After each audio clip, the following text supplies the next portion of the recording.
Hey, what's up, family? I'm Rachel. And I'm Joe. And we are two crazy ketos. And if you're new to our channel, welcome.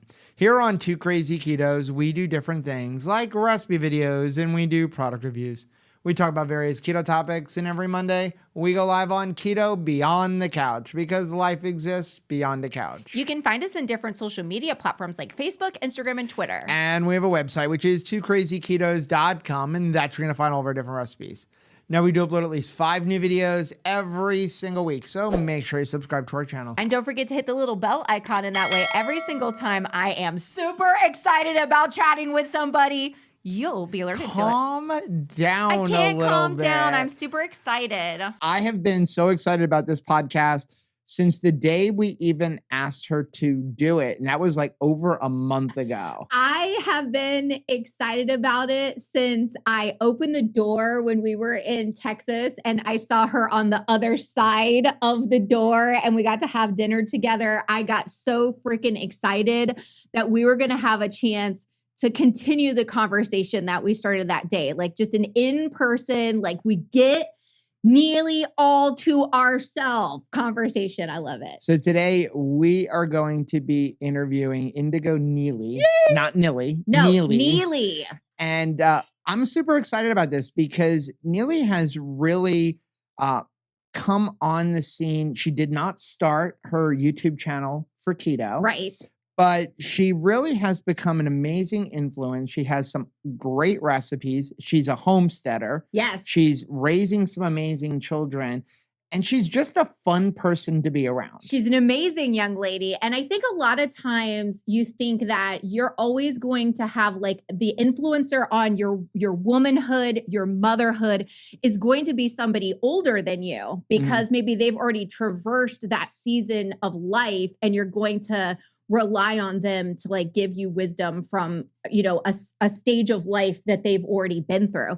But I have to say, I'm really thankful that we get to spend some time with somebody who I look to as a person who I want to pattern my womanhood and my motherhood after, because she brings such a pace of grace to life. She's got a way of calming down, like, and I think that she comes across as just such a common sense, like just an encourager, but a person who's able to have her own distinct, unique voice and stand by that voice. And I want to be that kind of woman. I want to be that kind of mother because I think that that is the type of woman who actually grows strong kids. And I don't think it's too late for me to continue influencing, you know, the children in my life. So before we move any further, I do want to invite you, if you are brand new, please make sure you head down below and hit that subscribe or follow button. We upload a new podcast every week. But before we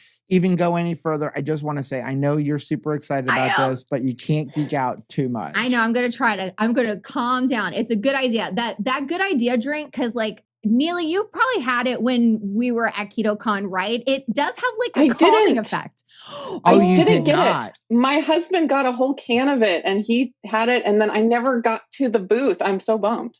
Oh my gosh. I'm gonna have to order it. Yeah, you'll have Do you have a coupon code? I don't know if we have a coupon code for it or not. But you can get it on Amazon, and more importantly, you can get it directly from the company with free shipping. So, you know, we always tell people you work with a lot of different companies, go directly to the company. Don't buy from Amazon. Amazon takes such a large cut and hurts these small companies. Yeah. But I'm so excited to see you. Thank you so much for being here today.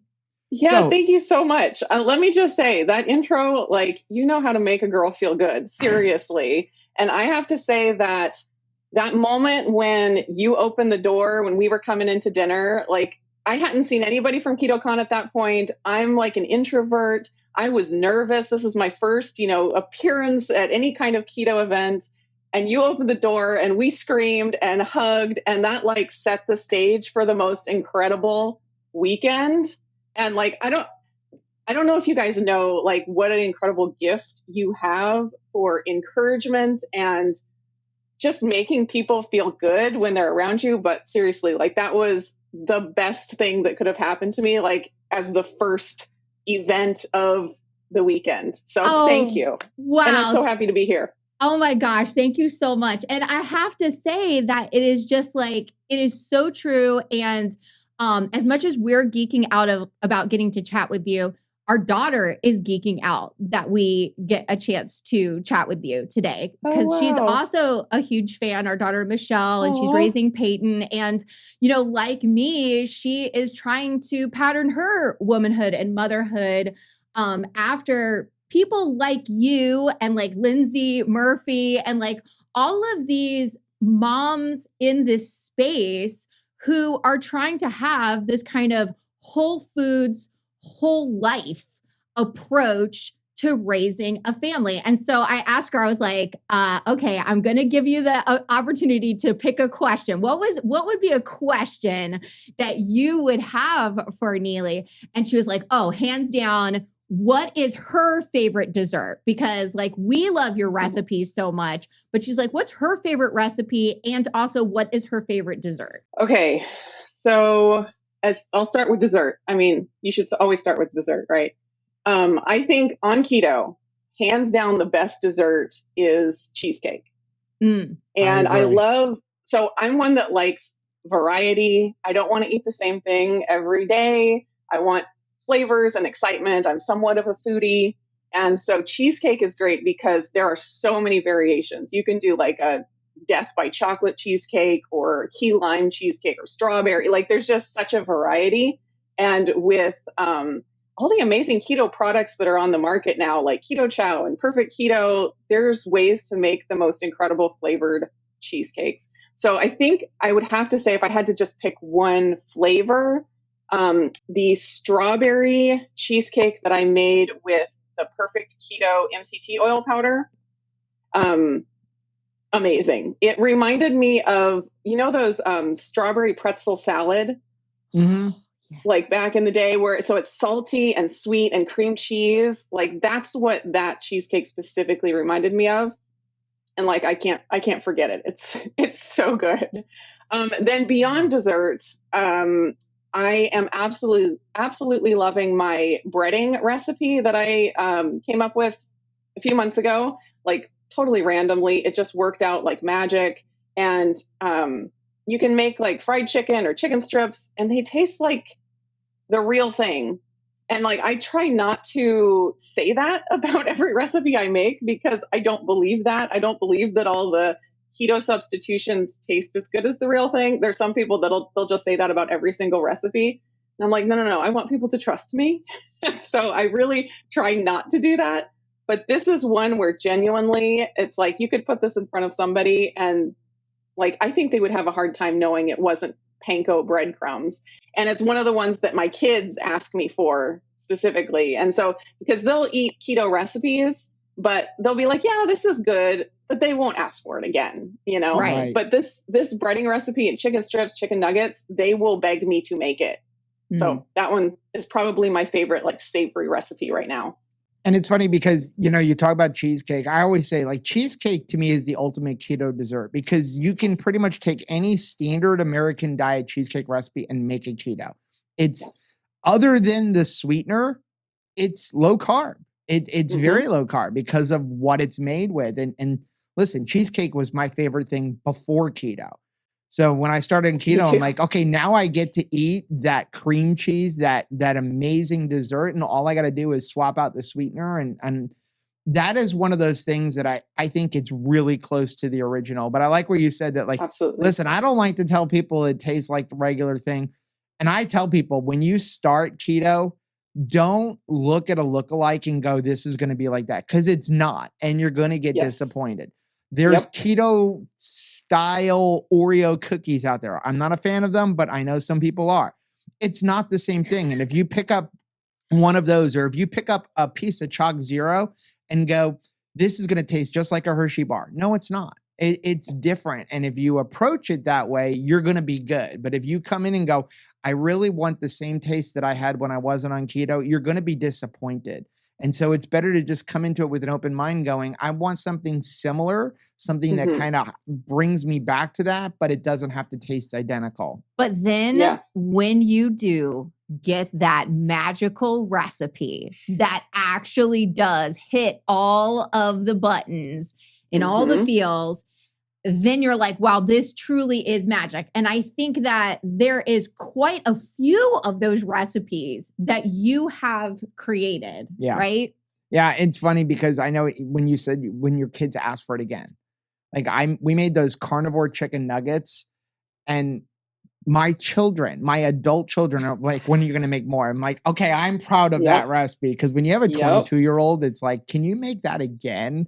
You know, that's always great. But I want to back up. So your channel didn't start keto. Your channel has been around for a while, and it's always been about you. But how did you discover keto and then turn your channel into keto? Yeah, well, it's actually a really long story. And it goes back to when I first started getting healthy. Like I grew up on the standard American diet. I was very overweight through high school years, and which is a very difficult thing, you know, going through high school being, you know, the chubby one. Thankfully I was homeschooled, so I didn't endure too much, but still it gets into you, you know, what people say and think. And I decided to start getting healthy, and well, realizing that what I was doing wasn't healthy because I didn't know, like growing up that way, I'm like, this is just how everyone eats. Like it's normal. And when I first decided to go on a diet and try to lose weight specifically, I went on the Atkins diet and I was 19. So that was 19 years ago now. And I lost like 40 pounds within, you know, a couple of months right before my wedding, because I got married right after I turned 20. So that was like so amazing, like to have gone through high school being overweight, and then to, you know, have met my husband. He met me when I was overweight. I know he loves me for me, not for my size. And so I did the Atkins. I dropped like 40 pounds. I had to go in and get my wedding dress taken in like 3 times, which was the best inconvenience I've probably ever had. And so then it's like, I wonder now looking back, what if I had just stayed on that Atkins diet all those years? Because looking at my diet now, there are some differences between what it was then and what it is now, but there are a lot of similarities. And I kind of have the feeling that I could have saved myself a lot of heartache if I had just stuck with Atkins for these past 19 years. But I decided to be smart and keep doing research and keep trying to find what was the healthiest way to live. And you read a whole lot of stuff online and in books, and they say you have to have carbs. Like that's just, to be healthy, it's not healthy to eat the Atkins diet. Everyone knows that, right? And so I decided that I was going to, you know, be healthy. And I tried to coexist with carbs for a lot of years and try to figure out, like, how can I live a healthy life and keep my cravings under control, and this overeating desire that I've always had, how can I get that under control? And I always was trying to do it while continuing to eat carbs. And looking back on it now, I'm like, oh, it's when you have that issue, trying to overcome it while continuing to eat those things that are like stimulating it, it's like a recipe for failure. So it's frustrating to look back on now, but I feel like I learned a ton through all the different diets that I did, because I did paleo, I did Weston A. Price, like I did a lot of very healthy diets, and I always learned like some really important lessons through all of them. And so I wouldn't trade it, you know, but looking back, I'm like, oh man, why? And so then I learned about keto specifically when it became keto, because before it was low carb or Atkins. And it was, I think it was about 2011 when the actual name of the diet changed to keto.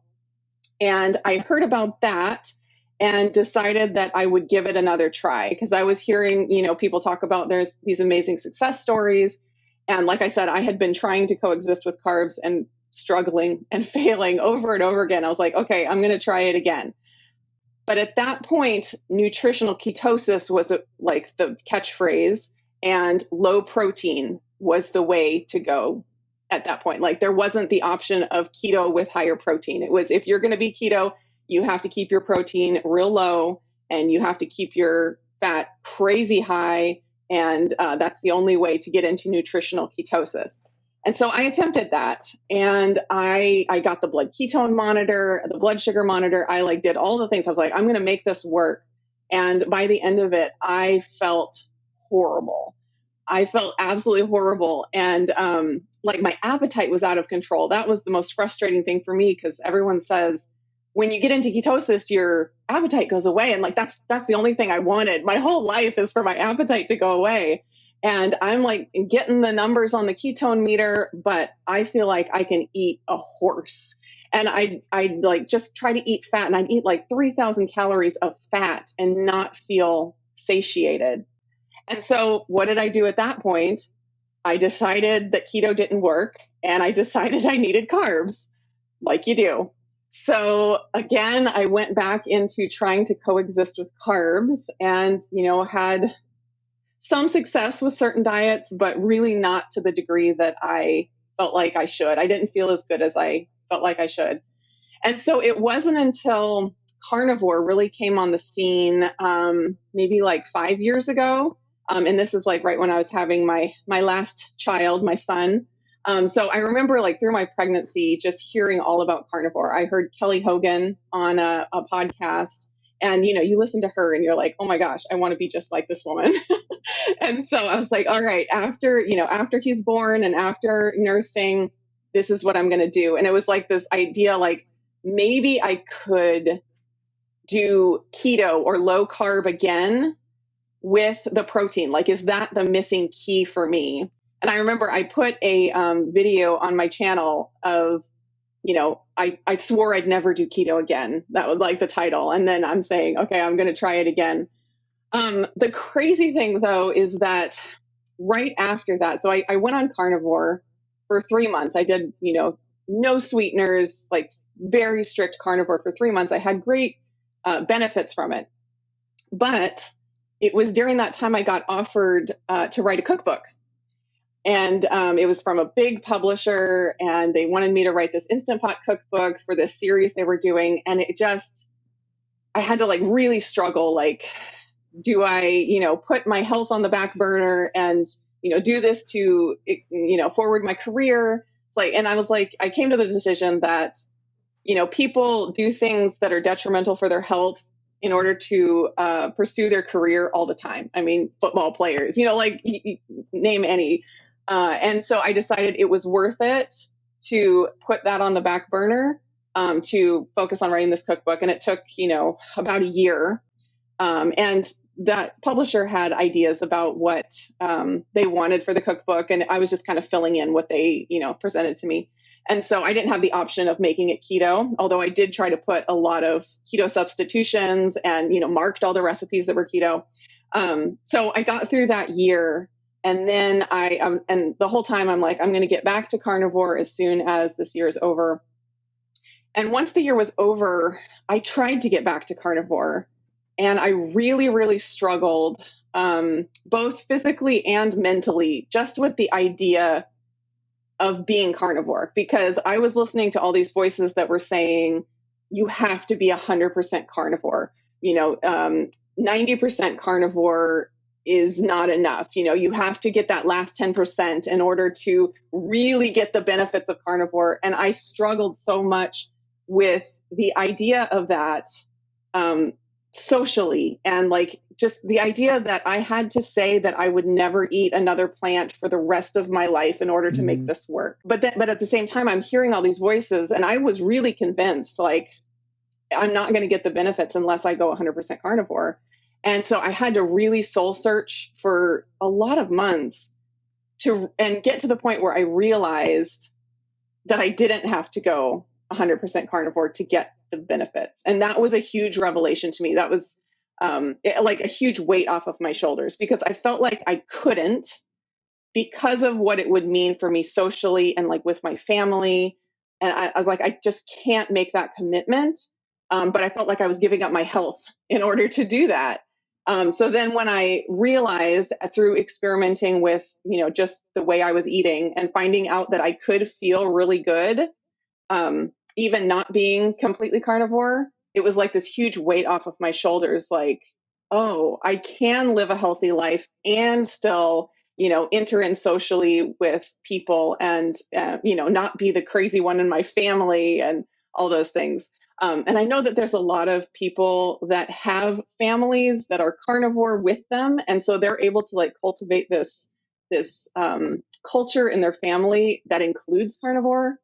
But for me, that's not what I have. And so it was like I was going to have to separate myself so deeply from my family in order to do this thing that I just wasn't willing to do it. And then finding out that I could be healthy and not have to go that far, that was a huge weight off my shoulders. So anyways, that was a long drawn out story, but I just started sharing my journey once I figured out that being low carb and doing it with the higher protein was the ticket for me, and realizing that like some form of that was what I was going to be doing for the rest of my life. That's when I felt like I just need to start sharing it on my YouTube channel, because I had shared diet stuff on my YouTube channel before, like for years. And I got to the point where I was like, I need to get something figured out before I share anymore. Because I don't want to be the person that's like jumping from diet to diet on YouTube because people want to follow along with you or whatever. And I was like, I just have to get something figured out. It doesn't have to be perfect, but I need to get like these, this baseline figured out before I continue to share. And once I realized how good I felt with low carb, higher protein, I was like, that's it. Now I can start sharing. And that's really when I started sharing more. And that was about 2 years ago. I am so thankful that you let us in on that like conversation that you were having with yourself. And first of all, I want to say, so like you've had a YouTube channel for like 12 years or more at this point. Yep. And I am so thankful that it is called Indigo Nili. It is not called whatever keto even. I think about like, if we could go back in time, would we change our name? Sometimes we label things a certain way because we're hoping that people will find us in that space for whatever reason.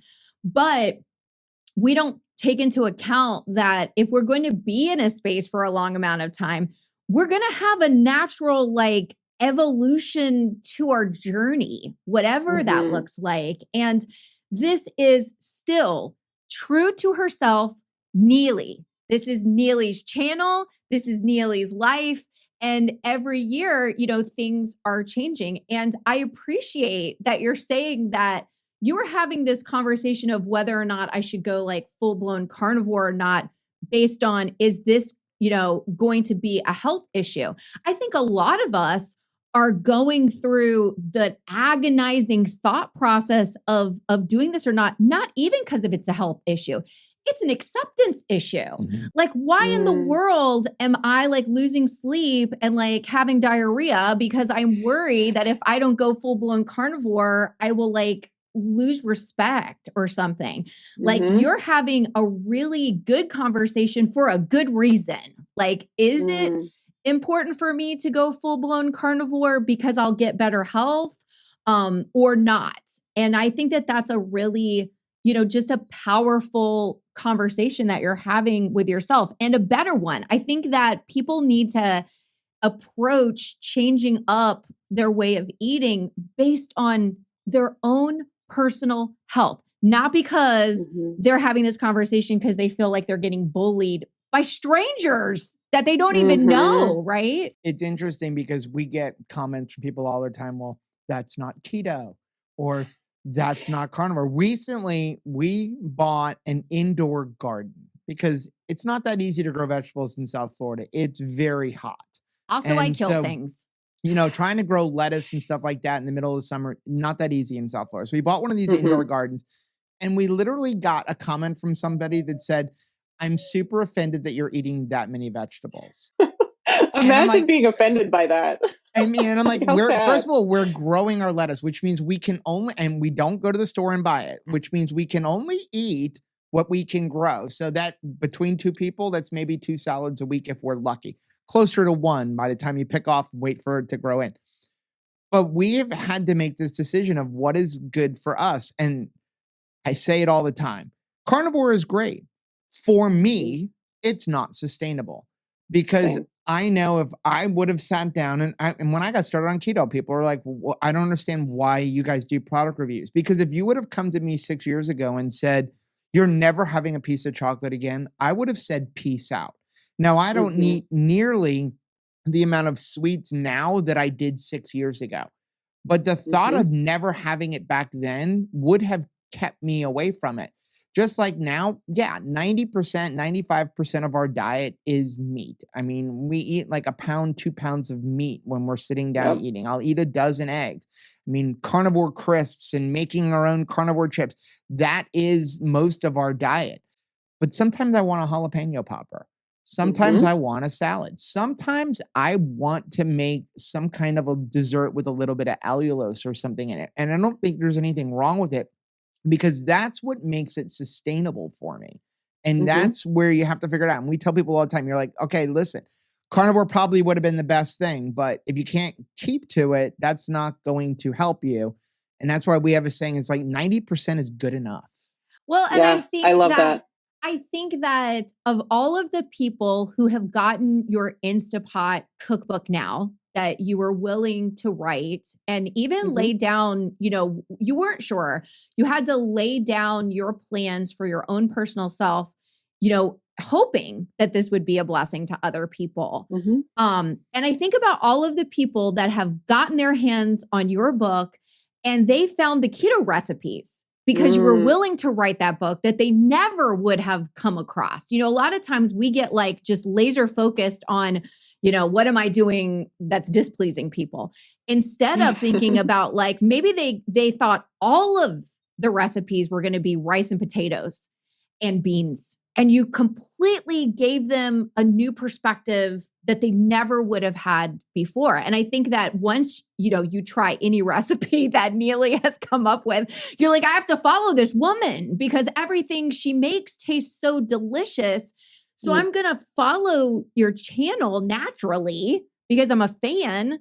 And so now I'm going to have access to more of these recipes that may happen to be in a lower carb space. Okay. Right? Well, first of all, you said I came to Nili's channel because of her modifications with the egg white bread. Yes. But I stayed because I think a lot of of her people personality and her family, because it's like, we're just attracted to watching just everything about your life. And, we've had personal conversations about, you're like, hey, I'm just going to do me.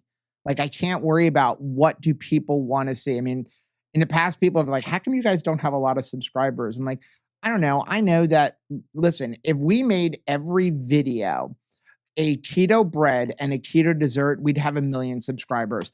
Absolutely. And that's what people want. But in my personal opinion, it's not what people need. And so we made this decision of we're going to be us. And if that means we don't have a lot of subscribers, that's fine, because we're going to be us. I don't want to be somebody different. And you've made that same decision with your channel. You just show your life.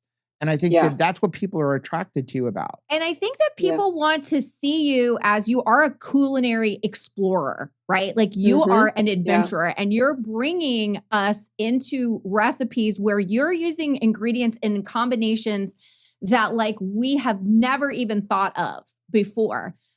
But people have a do not use list that's in their mind. That's like, that's not keto. How do you walk into your kitchen knowing that you're trying to revolutionize, like you're trying to bring us something cool and different. And maybe it's going to require us to have a little bit of a leap of faith as we, come to you and you're like, hey, there may be honey in this recipe. I know you're not like, you don't want to go there, but like we may need just a little touch of it in order for us to accomplish what we need to accomplish. How do you tune down the volume of criticism in order for you to be adventurous in the kitchen? Yeah. So going back to what you said about my name, it's not, Keto Nili or Indigo Keto. I have come to the, decision from a long time ago that my channel is about what I'm doing. Partly because I don't have time for anything else. Like I have 5 kids. We're trying to start a homestead. I don't have time to like share anything other than what I'm already doing. And so with that mindset, it's easier for me, I think, to pull in different ingredients that maybe aren't on everyone's keto approved list, just because I'm not starting with a keto approved list. I'm starting with just what I do. So, like, for example, I use arrowroot powder in my bread recipes, just a tiny bit. It doesn't add much carbs, maybe like less than 1 carb per serving to the recipe. And I always try to give substitutions if I can, like you can leave it out. So I do try, because I know that there are some people who just absolutely have to not touch those things. And I respect that. And I want people, anyone to be able to use my recipes. So I try to do that when I can. But when I share what I'm sharing what I'm cooking for me and for my family. Like, I'm not going to make something for me and my family and then create a different recipe to share with everybody else. I don't have time for that. And, and I think people want to see like what a real person does and what a real person eats. So that's what I'm sharing. I think if I were a keto guru that was trying to sell an ebook that had a diet plan in it, I probably wouldn't put honey or arrowroot powder in the list, because you're trying to like narrow it down to be applicable to the most people. But because that's not who I am, and I try to say that all the time on my channel, like, I'm not trying to tell you what to do. All I'm doing is sharing my journey and sharing, what I eat in a day, or, my experience with doing these different experiments and stuff. I'm not trying to tell you what you can do or what you should do. If I were, I think I would approach it differently. So I totally respect people that do. Like, if they're trying to create a program or, write a book that's going to be applicable to the masses, that it's going to be more narrow. But what I found with I've been in the diet world for so many years, and I've been on so many diets that I feel like I understand the reasonings behind certain rules such that I can tweak and play with it. So it's like, I remember I was on one diet and you were allowed to have dark chocolate as long as it had less than 5 carbs per serving, 5 grams of sugar per serving. And I'm like, well, if I'm allowed to have 5 grams of sugar in the chocolate bar, why can't I have 5 grams of sugar in this other recipe?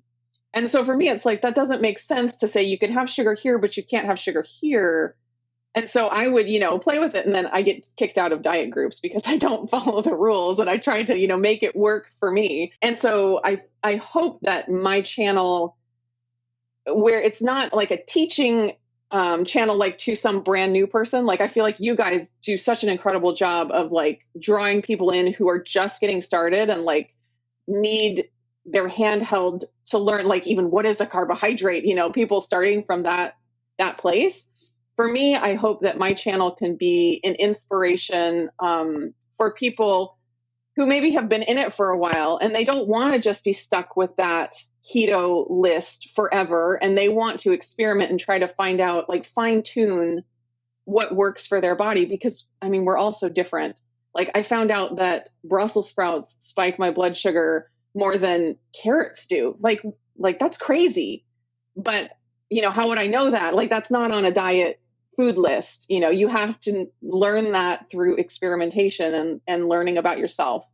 So anyways, I hope that answered the question. I feel like since I'm not trying to create a program and I'm just sharing what I'm doing, I don't feel as bound by those limitations of food, if that makes sense. And I appreciate when you put in there like, hey, you don't have to use this. I've tried it both ways. It works both ways. And I know for ourselves, like when we make a recipe and we make a video and then you get these emails like, well, will this work? I don't know. I didn't try that. Right. It's like, well, I'm using pork rinds in this. Well, can I use like ground coconut? I don't know. I mean, I haven't tried that. I've been asked if there's a substitute for egg whites in the egg white bread. Yeah.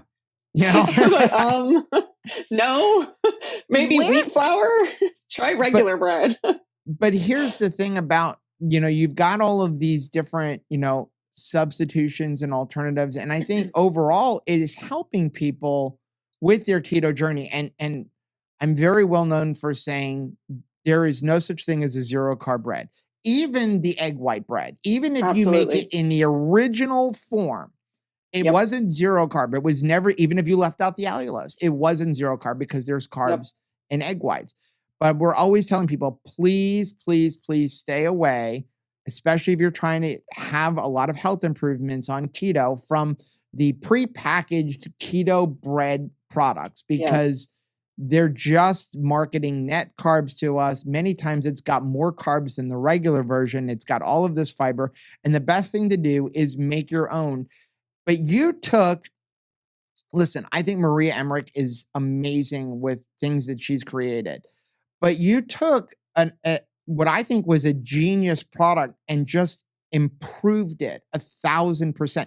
What made you do that? I still have not figured out how Maria Emmerich took a bunch of eggs and turned it into bread. But how did you figure out that I can take this and change it even more, where people who don't want to do keto will still eat this bread? Yeah. Yeah. Okay. Well, I have to give credit to my husband on this one, because like I said, I had done 3 months of very strict carnivore, no sweeteners, no desserts, I was on a very plain diet. I had gotten to the point after years and years of dieting and trying all of these different, fake recipes, I was like, I'm done. You get to the point, I don't know if you guys have gotten to this point, I think you probably have, where you're just like, I'd rather just eat a steak. It's so much work to do these. And I will say there's a lot of really good products out there right now. Like 10 years ago, there were not. And then a lot of the recipes, like with psyllium husk and almond flour, it's like I would make them and I just wouldn't even enjoy them, And so I got to the point where I just didn't eat it anymore. And I didn't make it. And I wasn't making, I'd seen like the egg white bread pop up a few times. I was like, oh, that's interesting. But I never even thought to make it, except that my husband decided he wanted to reduce his carbs at breakfast time. And I had been making him these breakfast sandwiches. And because he drives a lot for work, he's a contractor, he's always going around. And he's one where he will not make time to eat. He's not like me. I will make time to eat no matter what. That's no problem. For him, it's like, if it's not convenient, he just won't eat. And so he has to have something that he can hold and eat while he's driving. And I was like, okay, well, I need to somehow replace the bread on these breakfast sandwiches that I'm making. Let me try this egg white bread and see if it works for him. And so I did that. And I used the original recipe, and it worked. It was functional. I felt like it wasn't very tasty, and the texture was a little difficult. And, for some people it's hard to swallow and different stuff like that. So I think one of my benefits in recipe creation is that I don't have a keto family, because they are not going to sugarcoat it for me. Like they're not, because you take a person that's been keto for 10 years and you give them something and they're going to think it's amazing, like they're not used to eating donuts and cereal, they're going to eat a keto cereal and be like, this is the best thing I've ever tasted. My family does not do that. And so I feel like it has pushed me to work harder to get better recipes. And so I just continued, it was a combination of wanting to get something that tasted good for him. And then also I started to enjoy it and felt like the added protein to my diet, increased my satiety so well, which is, like I said, that's something I've always struggled with. And so it was a huge benefit to me. And then I started sharing about it on YouTube. So I had done a Costco grocery haul. This was before I really started sharing a lot of keto recipes. I found that whenever I shared a keto recipe, it really didn't get any traction. And so I was sticking more to, what I was feeding the family and not keto stuff. And I did a Costco grocery haul where I mentioned that I was going to be making the egg white bread. I think I bought liquid egg whites or something. And I got so many comments from people saying, do a video on how you do it. And so I did a video on it. And I think that video is around 800,000 views now. And that's where I started getting the traction in the keto community. That's how people found me from keto. And then at that point, I started, being able to share more keto recipes, and people were actually interested in seeing them. So it was a combination of, trying to find something that would work for my husband, and then also just being spurred on by the YouTube community. When you put something out that people get excited about, like, that is really encouraging, and that really spurred me on. So I feel like it was a collaboration with my YouTube viewers, and other YouTubers would take my ideas and do videos about them, trying them out and stuff, and so it just kind of snowballed from there. Well, you've done an amazing job, and I mean, honestly, the one that we absolutely love is where you decided, I'm going to add frozen butter to it. Yeah, because it Yes. changed everything. It changed the texture. Yes. It made it no longer a choking hazard. I was going to say, once you did that, I was letting my mother eat the bread without calling me, because when she would be like, I'm making the bread, I would say, like, go ahead and call me, because she lives alone. And I remember one time eating it, and Joe like walked into another room, and I started to choke, and I was like, oh my gosh, he'll never know. He's just going to come back. He's going to take a shower. He's going to come back. And he's going to find me here. So after my that, I gosh. was like, okay, mommy, if you want to eat it, like, I'm all about it, but like, just call me, let me know, Yeah, like, you're eating check it. So in. yeah, it was a huge like game changer. And you've come up with all of these different ways to make it, along with all of your variations that you've done now. But where you can use, now you've got one just using egg whites. You don't even have to use the egg white powder, so it's, I was excited to find that. all of these different ways are great. Of course, I did have a little bit of jealousy because in 2020, I was working on egg life wraps.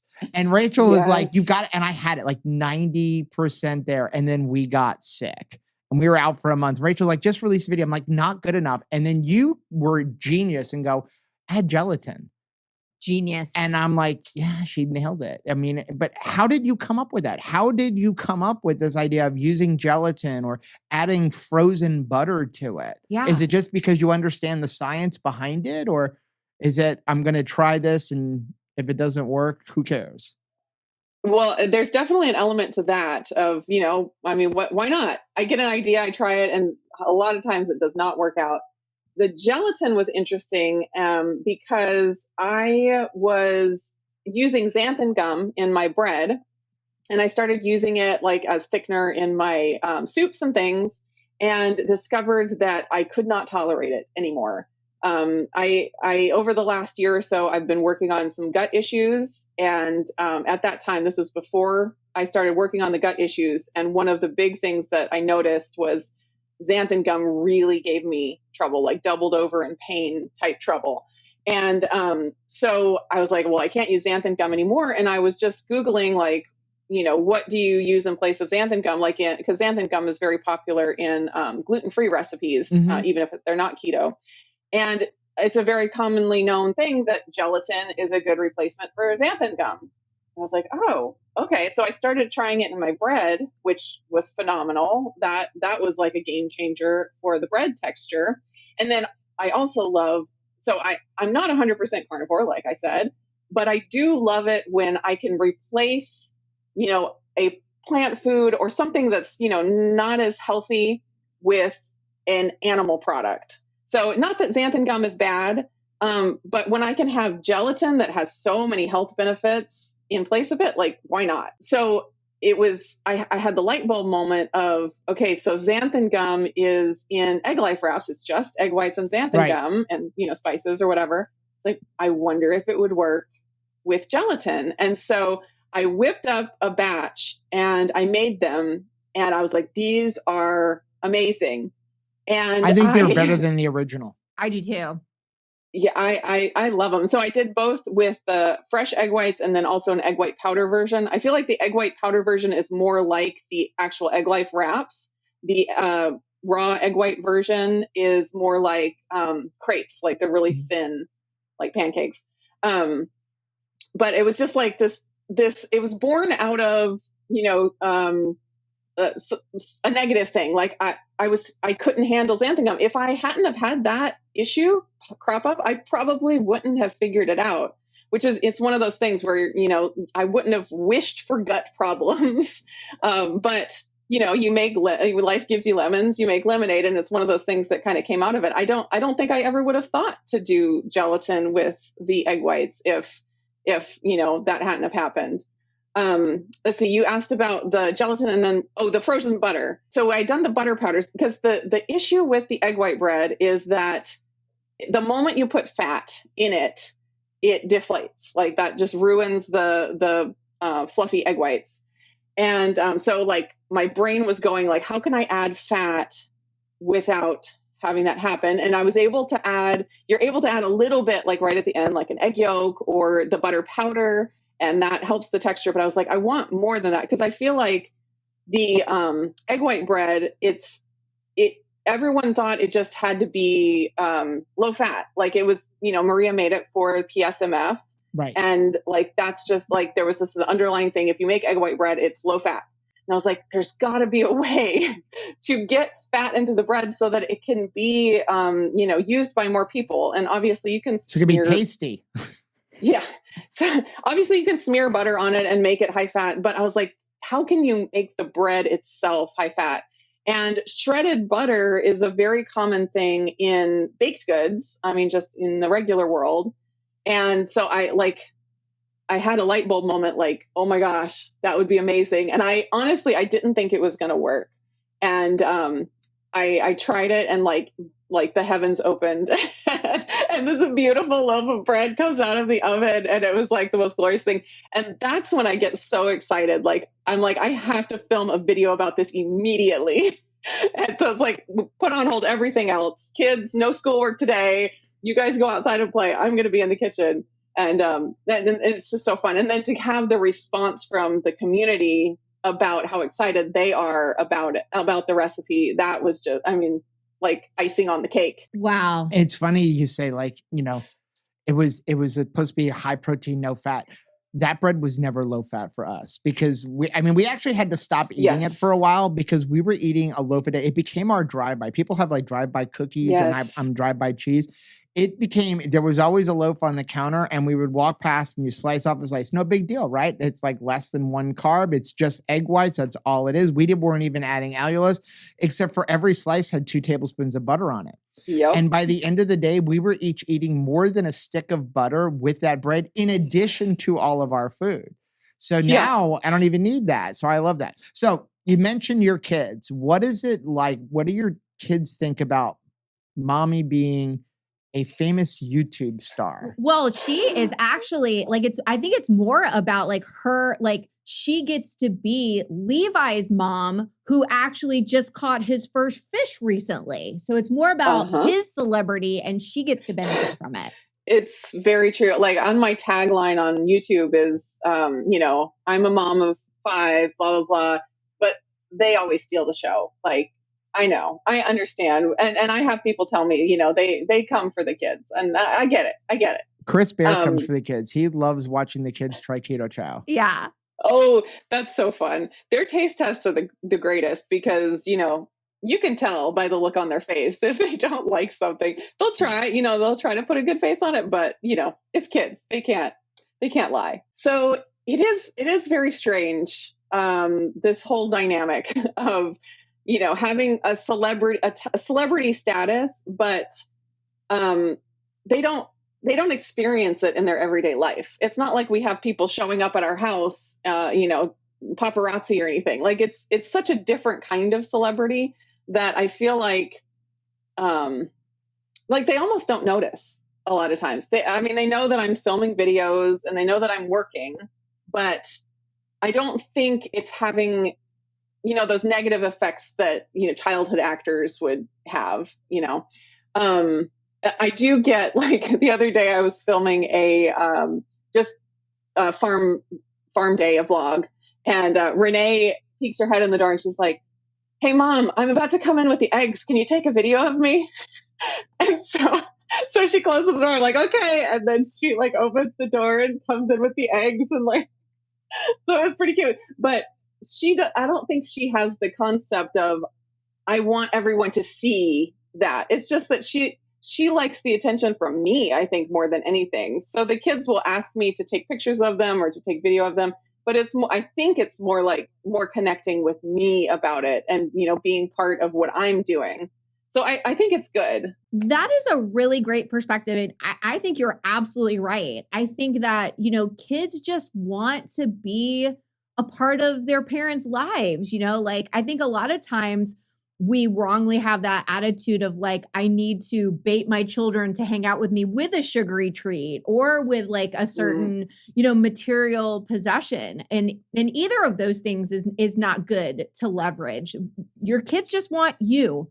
They want to be close to you. And, if they see that mom seems to be pretty interested in what she's doing, they want to be a part of it because they want to be a part of your life. And I think that is so cool. And it's so cool for us as the viewer to get to see you begin this kind of like homesteading life with young children, because it's definitely a dream of ours to continue moving toward more self-sustainability, which I think is just a natural like outgrowth of homesteading. So is that something that you grew up in, or it's just something that you've desired at, once you started your own family? Yeah, it's not something that I grew up in. Well, I will say my mom growing up, she cooked from scratch. Like it wasn't like, TV dinners every night or anything. She's an amazing cook. And so I learned a lot about cooking from her. But as far as like the whole homesteading thing and raising our own, chickens and eggs and goats and things, that is not something that either Jeff or I were raised doing. So we're like city kids trying to figure out how to make this work. So it's always an adventure and we are always making mistakes. But we're always learning from it and having fun along the way. And yeah, I think the sustainability of it and the self-sufficiency, like that's just the next step.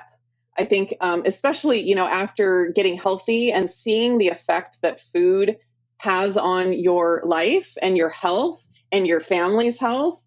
I think the next step to that is, well, how can I keep this going? And so you see a lot of people moving towards that from the keto community and from the carnivore community. Like just been watching Robert and Crystal Sykes with their, chicken coop and stuff. It's like, it just makes sense. It's like the next natural progression. And so, and it's so incredibly rewarding when you can like we have our chickens and I haven't bought eggs in months. And it's like, that feels good, and you can see the quality in the yolks and know that you're giving that to your kids. It's so fulfilling. And we're just like trying like baby steps to get farther and farther, like eventually having goats, dairy and goats for meat. And, who knows what else. We have bees now. So, I mean, not keto, but we have our own honey. We got 4 gallons of honey last year, which was amazing. And so, yeah, it's rewarding. And I think it just makes sense. Yeah, it's funny because with the chickens, I mean, we live in the suburbs. We have 11 chickens in our backyard. And the thing about them is it is so awesome to just be able to go out there and grab the eggs. And we don't have to buy eggs. So we don't have to worry so much about the grocery store and know that they're fresh. Plus, they're really great garbage disposals because if you have any food that like lettuce or anything that's kind of going bad, just throw it out and they eat it. Like I swear they'll eat me if I lay down on the ground and lay there long enough. They're just going to eat me, but it's fun. So what animals do you have other than the chickens? We have goats. We have 5 wethers. That's the fixed males. And they're basically our landscape goats where we put them out to eat the weeds. And they're kind of our pets. They were our first ones. And we got them to kind of figure out how to keep goats alive. And they're miniature. They're very small and adorable. And they're like puppies. They're super tame. And then we have another female goat that was given to us by a neighbor, and she is a little more rough around the edges and has horns. And so we have to be a little more careful with her. But as long as she kind of mellows out a little bit, we're hoping that she can have some kids and then maybe do the milk. But we're kind of feeling it out there. And then we have 16 laying chickens right now. And then we have 34 like juvenile chickens that probably will start laying towards the end of the summer. And then we just got our last batch of the year of chicks. So we have 18 more little poof balls that we're raising. And so we're hoping to really up the egg production and, have a little egg stand and basically try to sell as many dozens of eggs as we can to pay for the feed for all of them. So that, we just get eggs for the cost of upkeep. We would like to get ducks eventually, and we've talked about that, and that might be one of the next things that we do. I know Rachel wants ducks, and when we were talking to Amy's like, you don't want ducks. They're dirty. Yeah. Yeah, well, we have a pond, so we were like, we could just put a little duck coop right by the pond, and I think they'd be really happy. I think that they I would don't want too. them in the house. Right. Like stick a diaper on it, and like going to bed with the kids, right? But I think that even when you're making mistakes, and you're going to, as we always say, we're like the Beverly Hills, hillbillies, because we don't know what we're doing. And then it's like, you just try, and it's like trial and error. But even when you're making mistakes, I feel like this is a great investment, because all of the character traits that you want to instill in your children, like responsibility and kindness and love and care and respect for what you eat, like that just shines through. You can't like care for chickens and not have this new weight to the eggs that are produced because of that care, and I feel like you want to take care of those little fuzz balls, and you're cheering for them. We find ourselves thanking the ladies outside, like, thanks so much for making these eggs for us. We're so appreciative of it. And I think that that's just such a beautiful thing for your kids to be able to enjoy. And I've got to say, one of the big highlights for me for KetoCon was getting to talk to Jeff and really like listen to your husband's love and respect for you, and how he values the contribution that you've made, not just to the world. I mean, we appreciate you and all the recipes that we've gained, but he's like, this is the woman who has fed the heart and soul of this family. And she's allowed me to pursue my dreams in contracting. And I come home every night to good food and a happy family and a wife that seems like tireless in her efforts to do things, from scratch, like you're saying with your mom. And I wonder, is she the person who began your love affair with the Instapot? Like, was that something or the pressure cooker, something that she leveraged when you were growing up? No, actually, no. I remember she had a pressure canner at one point in my childhood, but it was not something that she used. I got into the Instant Pot right when it started to become popular. And I just remember I was doing paleo at that point, and I remember just some paleo influencers like Nom Nom Paleo and a couple others just talking about it. And I was like, oh, that looks cool. And so I got one. And it turned out that the videos I did about the Instant Pot, because I was just like, it's a brand new piece of equipment. I don't know what I'm doing with it. So I'm just going to film myself experimenting with it and trying things out. And those were the first videos on my channel that really, went viral. And I got started to get, more of a following through that. But yeah, it was like a brand new thing to me, the pressure cooker, because I know a lot of people grew up with, grandmas that used them. I really didn't. What do you find is the ingredient? Because okay, some of us are not good cooks. All right. Just me is number one, chief among them. But what do you find is an ingredient that if you find like a pressure cooker recipe is going south and not tasting like the way you think it's going to, that you can save it? Like what is a reliable saving ingredient for cooking? So as far as like an Instant Pot recipe, usually those are like soups or, something that's stewed. Anything acidic, lemon juice, apple cider vinegar, balsamic vinegar, anything like that, it's going to just give like a pop of flavor. So if you're like trying to like save a recipe that way, the other tip that I give for Instant Pot cooking is always top it with something fresh. So when you cook something in the Instant Pot, everything's the same texture. Like, Yeah, it's mushy. it just gets cooked down, which is great. That's what you want for certain ingredients. But so if you have a stew, put it in your bowl and then sprinkle fresh green onions or fresh chopped red onions or cilantro or something like something fresh. It gives it like a crunch and a different texture. It can just elevate any Instant Pot recipe. Wow. I That's love awesome. that. Yeah, that's really good. And I think about when we were growing up too, because we had a lot of like crock pot, like our parents leveraged Yes. crock pots a lot because you could like go to work and leave them.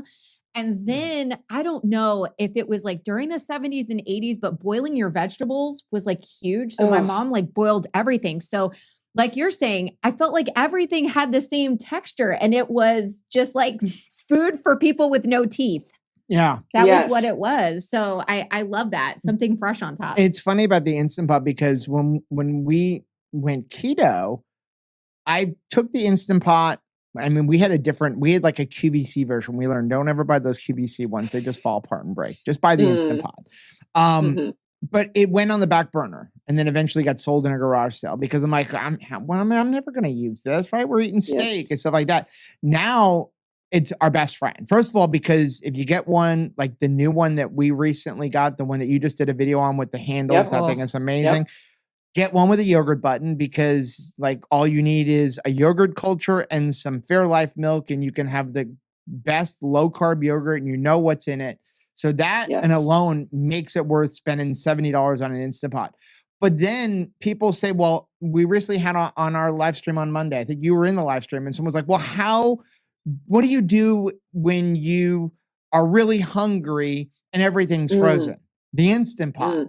Because you can take any kind of frozen meat, put it in there, and within 30 minutes to an hour, have an amazing stew. Like, we have you have like shredded beef. We have a Mexican shredded chicken recipe because it can take it from frozen and make it edible within 30 minutes. So like it's come back out and there's so many great things you can do with it.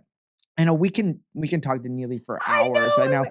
I had one more question. Then we have 3 questions we always ask people. So we asked you about the kids with mom being a YouTube star. What about Jeff?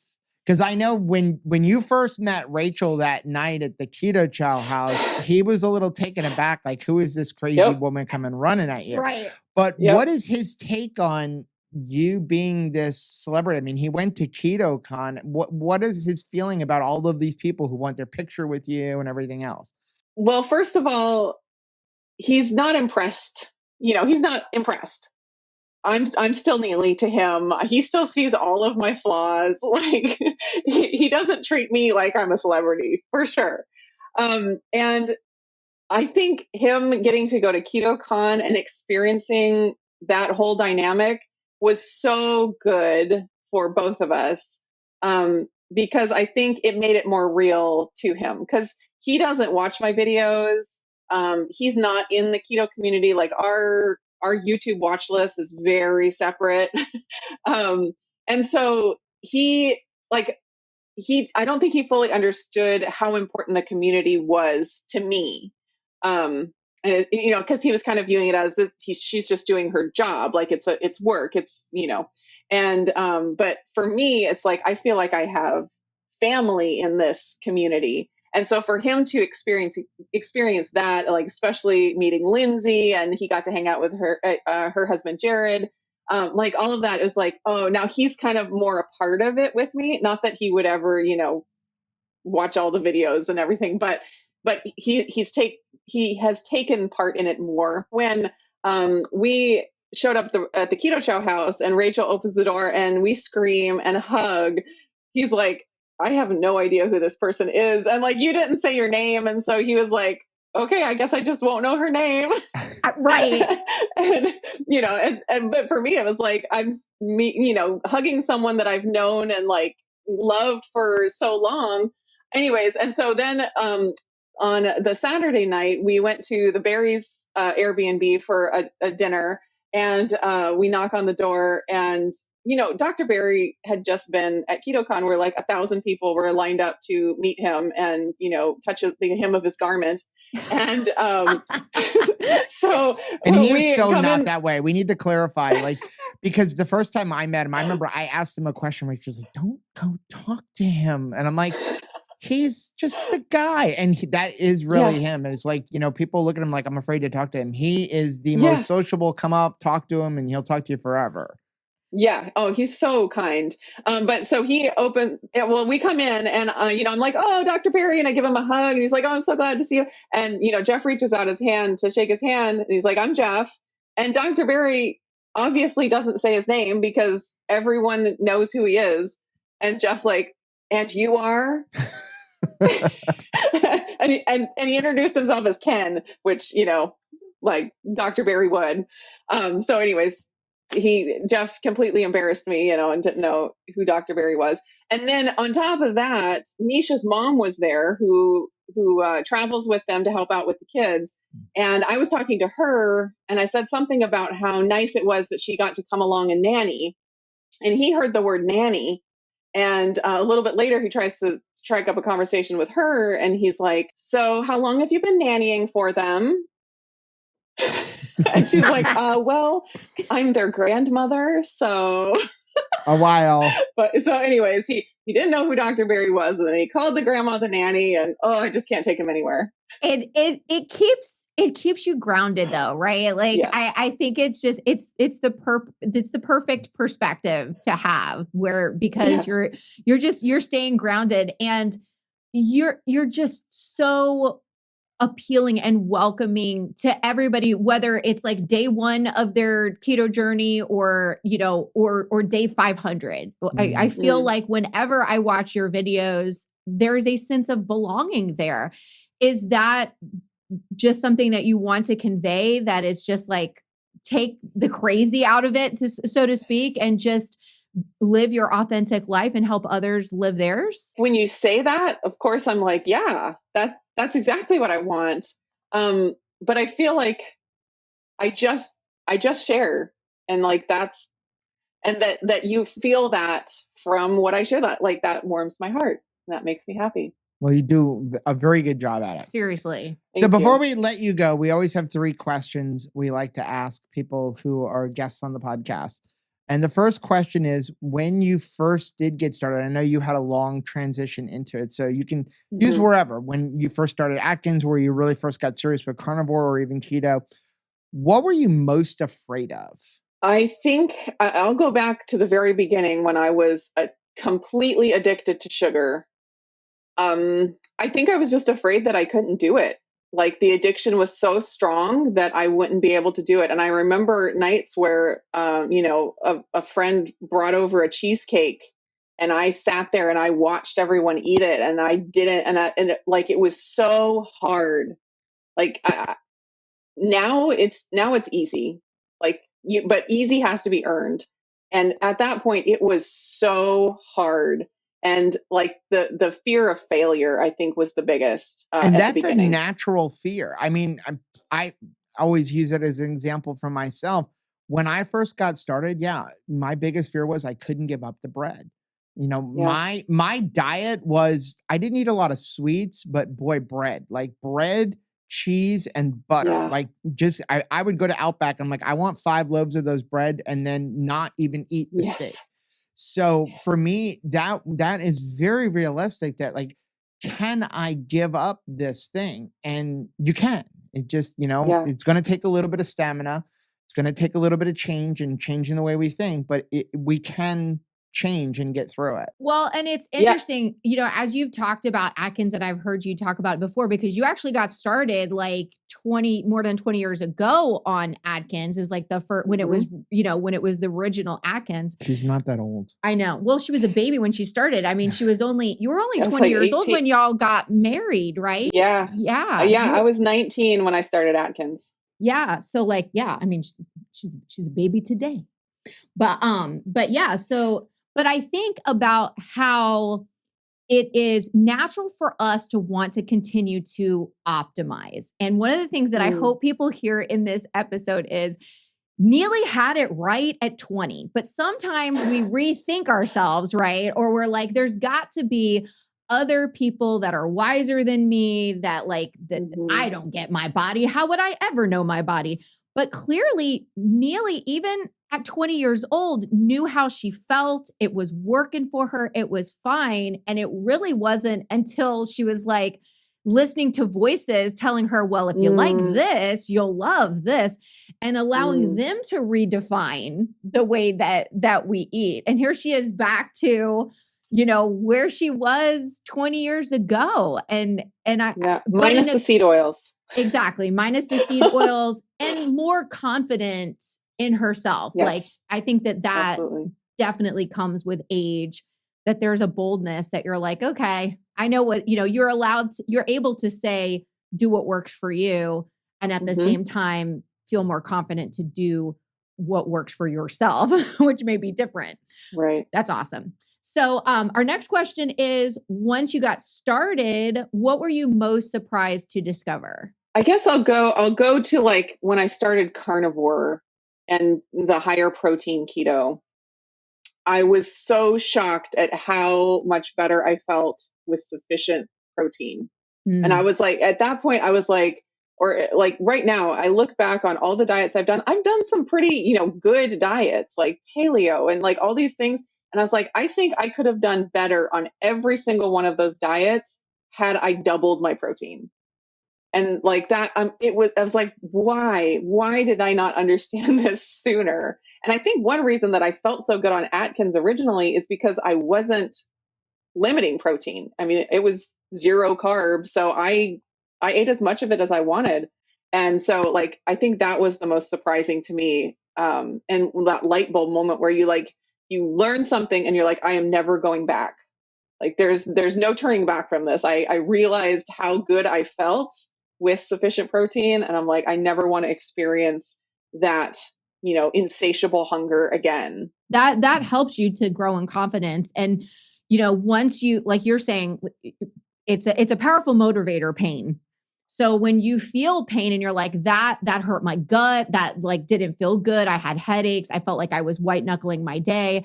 Even when there is a next rise or dip in popular opinion, and it changes all the time. Yes. You're going to be like, I have to do what's good for me. Like I've got to do it my way, because that feeling good in your body is just so important. And I'm glad you say that, like how the protein changed everything, because I know when I got started too, it was eat very little protein. You know, you had people saying, don't eat more than 6 ounces of protein a day. If you eat any more than that, it's going to turn into a jelly donut, which the problem is the research wasn't there. We didn't know back then that gluconeogenesis is not supply driven, it's demand driven. And I know that Rachel, all of her hair was falling out and she had no energy and she was always hungry. And as soon as we started incorporating that protein back in, it fixed a lot of that. And that's why, you know, people are like, well, I need more fat. Yeah, okay, up your fat. Don't lower your protein. We don't lower the protein to get a higher fat ratio. We increase the fat. And I know you have, even with the amount of meat that you have eaten, you have had a little bit of trouble unlocking iron for yourself. Yes. And what has been the help for unlocking the actual bioavailability for you personally in getting iron in? Please don't say liver. No, sadly, I did a experiment where I had liver supplements for a month and my iron levels still just dropped. I will say I have not figured it out yet. I'm still in the process and I'm doing experiments trying to figure out what's going on. But when I found out I had these nutrient deficiencies, including iron, B12, vitamin D, this is all after eating ketovore and carnivore, high meat, solid diet. I had a whole bunch of nutrient deficiencies. And I went on a journey of gut healing. And that's a whole, you know, that's like the wild, wild west, trying to sort through all of that. And I won't say I have it figured out, but I did do some protocols and got some huge benefits from these gut healing protocols, specifically for SIBO. And I got all of my nutrient stores topped off except for iron. That's the one I'm still struggling with. And I don't know if it's just a genetic thing, because certain people just genetically don't absorb as much iron as others. Some people absorb too much and that causes problems because it is toxic to the body. And And so I'm still in the process of trying to figure that out. But the gut healing made a huge difference with my appetite. And I think the appetite was in response to the other nutrients getting, topped off and all of that. So I would encourage anybody that if like you start with a diet like that's a great place to start. And you can get huge benefits from cleaning up your diet and cutting out the carbs and the processed junk and all of that. But if you're, several years in and you still have issues that you're dealing with, don't just like what I was doing was saying, well, I know my diet is great. Therefore, I shouldn't be having these problems. And so I'm just going to pretend like I don't. Diet doesn't always fix everything. And there have been so many other inputs into our bodies over our entire lifetime besides food that sometimes food doesn't fix all of that. It's great when it does. And for some people it does. And I'm very jealous of those people. But I would encourage anybody to look a little bit further. Gut health is a good place to start. Nutrients, just be open to the idea that diet may not be the be all end all, even though it is so, so important. Thank you so much for sharing that. And if you're listening to this podcast, I hope that you're hearing this advice. You're not a broken person if there's still issues that remain, even though you've been super strict, keto, carnivore, ketovore, whatever it is. Continue to collect data on yourself. This is going to be, this is not a moo-moo. There are other things. No one looks good in a moo-moo. Keto is not a moo-moo. Okay. So there may be other issues, but there's nothing wrong with you if you are, eating correctly and there's still some issues and you find that some of the nutrients that it's just not becoming bioavailable to you. So don't give up. Don't lose heart. Continue exploring. You've got until your last breath to try to figure it out. So it's a marathon. Don't try to sprint this thing. Yeah, diet is a great place to start, but then we have to look at other things. We have to look at environment and movement and stress and lots of other different things. Okay, last question before we let you go. What is your number one suggestion to somebody who's first getting started on keto? Well, I've already said the protein thing. I don't know if that would be my number one, like just make sure you're getting enough protein. But I'll also put in here, don't get sucked into the more restriction is always better idea. Oh, I like that. Because especially in the keto community where we're at right now, with carnivore being so popular, there's an idea that the more that you can restrict, the better your diet is. And I definitely was in that place for a really long time, thinking that I just needed, if I could just get my diet perfect, then everything about my body and my health would be perfect. And that was a restriction, that getting my diet more perfect meant more and more and more narrow restriction.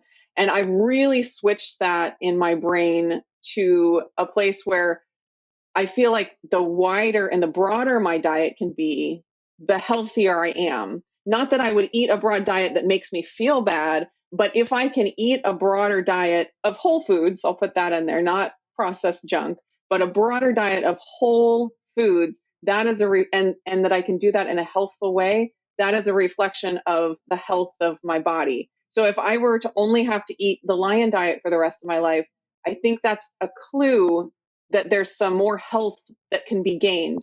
And if you can widen your diet out and maintain your health, that's like a better sign of health than the narrow diet. Wow. This is the reason why she comes in to a recipe with like things are upside down. Right. Like she makes you think things are completely upside down. And you're absolutely right.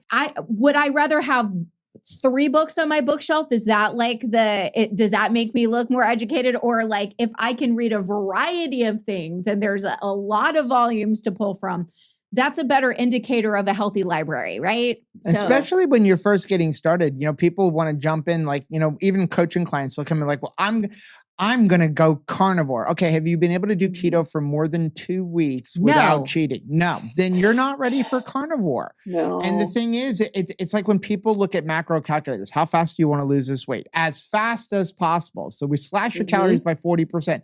Now, where do you go when you hit a stall? Like, it's better to come in nice and wide. That's why we tell people when you first get started on keto, the only thing I want you to do is don't eat sugar. Don't eat sugar, wheat, pasta, grains, that kind of stuff. And then after you've been there for a while, then maybe we can narrow things down. But if you come in right at the beginning and you say, I'm only going to eat beef for the rest of my life, well, where do we go if there's a problem? You know, what if you've been bit by a tick that doesn't allow you to eat beef? Now we've got a problem. Man. I think of like her grading Levi's math paper and being like, you got a C on this assignment. And so here's a calculus assignment now. Like, since you didn't Well, do let's just start with calculus. let's just do calculus because like, you know, obviously that would be the test of like, you're really adulting well, son. So like, yeah, if you can't get this grade level math, then like, let's just go 14 steps up and see how you do there. Yeah, Rachel, you should learn to back a semi up right now. That's right. Obviously. Oh gosh, that's terrifying. Well, that is going to be the end of today's podcast. We could probably keep going on forever. We'll probably have to have Nili on for a part 2 at some point. Please. But this was a great podcast. I really, really enjoyed it. So much amazing information, a little bit of insight on where Nili's channel came from. Yes. And go follow her channel. Absolutely. Where can we find you? I am Indigo Nili on YouTube as well as Instagram. Those are the 2 main places. I don't do the TikToks. I don't do the Facebook. So YouTube and Instagram. No TikTok. Now you're young enough to get the TikTok thing. I don't get it at all. I'm 39. I don't think. I don't think I qualify. I think if we say the TikTok like that, if we have that article before it, like that's usually an indicator like we've passed the point of doing it, like the TikToks. I remember the first time that Nili's name popped up in the chat of one of our live streams. I almost peed my chair. I was so freaking excited because I respect her so much. And I just couldn't believe that I had anything to share with her. Right. Was really what I was the most surprised with. She's such a down-to-earth person. Yeah. Very smart. An amazing mom. I mean, I watch what she can do in a kitchen. I mean, listening to her talk about the fact that like the bread recipe just came out of like, I need something for my husband. And even when she got into like, listen, I sometimes just want a steak. Like, and I remember going through some of those things she's talked about. Like when we first got started, when you opened up our pantry, the first year, I owned every ingredient. If there was a recipe that called for it, I went out and I didn't buy a little bag. Like I bought like, I'm going to make this 1,000,000 times. Like let's buy 5 pounds of chia seeds, right? Almond flour. And then after a while, it was just like, I'm just happy eating a pound of ground beef. And I think that's why even now with some of our videos, people are like, what else do you eat? Eggs, beef, jalapeno poppers. Well, and I think that the fact that, you know, she has 5 kids and, you know, she's still in childhood for some of them. I mean, she has an older daughter that's like 18 years old is her oldest daughter. But she's got like elementary age children too. And I think that you have to kind of bring even more creativity to childhood. You know, like for me and you. We didn't have to do that. It's me and you, right? But when we were younger parents, we would have a variety of things because you felt like you needed to, right? It's part of their childhood. You wanted them to develop a taste for different flavors. You wanted to have them, you know, look at colorful plates and have, you know, seasonal experiences. I mean, here we could eat like hamburger winter, fall, spring, summer. But, you know, I think that where they live and the youth of their family, I think we all benefit from those things because she brings a variety to the keto space. Yeah. Well, this was an amazing podcast. I'm super excited to get it out. And I do want to just let you guys know, make sure you head down below. go subscribe to Nili's channel if you're not. I can't imagine anybody is watching that is not subscribed to Nili's channel. Definitely try out some of the different bread recipes. Yeah. And like, even we were talking about the things with like the honey, like it's such an infinitesimal amount in there. And if you understand like even the science of cooking, you understand like that yeast is eating up that honey. So in the end, it's probably not even there anyway, but she's got all of these different variations, and you're definitely going to find something there that can help you on your keto journey. Oh, absolutely. I think one of the biggest takeaways that I'm taking away from this podcast is, you know, getting like this closed-mindedness and like getting like a zeroing in laser vision because, you know, people are making you feel like you need to get stricter and stricter is not necessarily going to be the true optimization of your health and your diet. And I love the fact that it's almost like, you know, she set up her beach chair 20 years ago, and it really was a good way for her to eat. And no matter how you change the way it's called or label it or whatever, she's found her way back to kind of that same location. And I think that that's very inspiring. Well, that is going to be the end of today's video. Now, if you like seeing videos like this, take a look at some of the videos we have linked right over there. Also, make sure you take a look at the most recent videos I'm going to put right over here. But whether you head this way or you head this way, don't forget to head this way. Subscribe to our channel and click the little bell icon, and that way every single time we chat with somebody incredible, you'll be alerted to it. Till next time. Bye. Bye.